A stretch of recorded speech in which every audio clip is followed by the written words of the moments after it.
நான் alcoholic plum cake நம்ம இப்போ பார்க்க போகிறோம். இதுக்கு வந்து ட்ரை ஃப்ரூட்ஸ் வந்து ஒரு 150 கிராம் நான் எடுத்திருக்கேன். மிக்சட் ட்ரை ஃப்ரூட்ஸ் வந்து 100 கிராமும், அதுக்கப்புறம் டேட்ஸும் பிளாக் ரெசின்ஸும் சேர்த்து ஒரு 150 கிராம் அளவுக்கு எடுத்து அதை வந்து நம்ம ஆரஞ்ச் ஜூஸில் வந்து ஊற வச்சு எடுத்துக்கலாம்.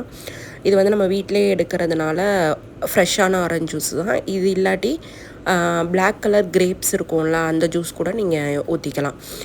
ஊற்றி இதை வந்து ஒரு 24 ஹவர்ஸ் நல்லா வந்து இது நல்லா ஊறணும். இதை 24 ஹவர் நீங்கள் மேலே ஊற வைக்கிறதா இருந்தால் ஃப்ரிட்ஜில் வச்சுக்கோங்க. அதுக்கப்புறம் வந்து கேரமல் சிரப் வந்து ரொம்ப முக்கியம். கேரமல் சிரப் உங்ககிட்ட இல்லைன்னா மொலாசஸ்ன்னு சொல்லிட்டு ஒன்று விற்கும், அது நம்ம யூஸ் பண்ணிக்கலாம். கேரமல் வந்து நல்லா இந்த மாதிரி டார்க் ப்ரௌன் ஆன உடனே நீங்கள் வந்து ஹாட் வாட்டர் ஊற்றி அதை சிரப் மாதிரி எடுத்து வச்சுக்கோங்க. அதுக்கப்புறம் மெல்டட் பட்டரில் வந்து ஸ்பைசஸும் பவுடர் சுகரும் 2 எக்கும் போட்டு நல்லா பீட் பண்ணி எடுத்துக்கணும். நம்ம ஊற வச்சுருக்க ட்ரை கிரேப்ஸு அந்த நட்ஸ் எல்லாம் இருக்குதுல்ல, அதை வந்து நம்ம அந்த ஜூஸோடு நம்ம ஊற்றிடணுங்க.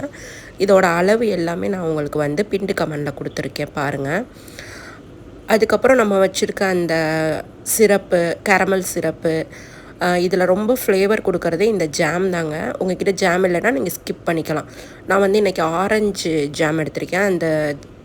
அந்த ஆரஞ்சு ஜெஸ்ட்டோடு எடுத்துருக்கிறதுனால அது ரொம்பவே ஃப்ளேவராக இருக்கும். அப்புறம் நம்ம வச்சுருக்க ஃப்ரூட்ஸ் எல்லாத்தையும் நம்ம நல்லா மிக்ஸ் பண்ணிட்டோன்னா, அதுக்கப்புறம் கொஞ்சம் ரிச் ஃப்ளேவரில் கொடுக்கணும் அப்படிங்கிறதுக்காக கண்டென்ஸ்டு மில்க் வந்து ஒரு 1/2 டேபிள் ஸ்பூன் ஆட் பண்ணேன். அதுக்கப்புறம் வந்து நான் வந்து இன்றைக்கி 150 கிராம் வந்து ஃப்ரூட்ஸ் ஆட் பண்ணியிருக்கேன்.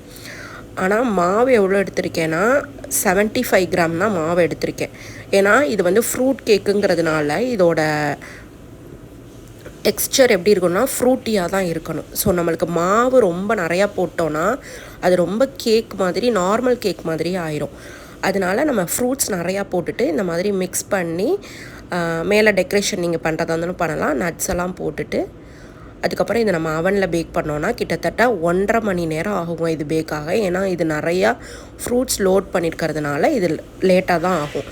மேலே இருக்கிற டாப் லேயர் இந்த மாதிரி கேரமல் ஆகி வந்துருந்துச்சுன்னா சூப்பராக இருக்குதுன்னு அர்த்தம். இந்த மாதிரி ஃபஜ்ஜியாக பாருங்களேன், உள்ளே பாருங்கள் எவ்வளோ ஃப்ரூட்டியாக இருக்குதுன்னு.